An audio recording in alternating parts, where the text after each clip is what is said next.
વડોદરા આણંદ વચ્ચે મહીસાગર નદીના પુલની જે દુર્ઘટના બની એ દુર્ઘટના પછી સમગ્ર રાજ્યમાં ઘણા બધા એવા પુલ છે જે જર્જરિત હાલતમાં છે ને જેના વિડીયો વાયરલ થઈ રહ્યા છે, સામે આવી રહ્યા છે.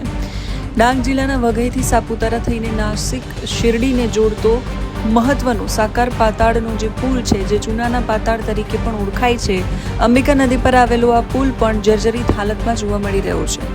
1959-60માં નિર્માણ પામેલો આ પુલ સાપુતારાથી વઘઈ અને સુરતને જોડતો આ પુલ છે જે સતત વાહન વ્યવહારથી ધમધમતો અને મહત્વનો પુલ છે, પણ રિયાલિટી ચેક કરતા ચોંકાવનારા તથ્યો સામે આવ્યા છે.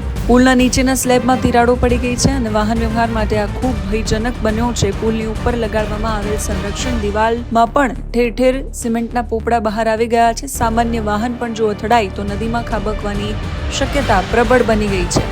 સાથે સાથે પુલની મજબૂતાઈ પણ અત્યંત નબળી બનેલી છે અને આ પુલ ભારે વાહનો માટે તો યમદૂત રૂપ સાબિત થઈ શકે છે.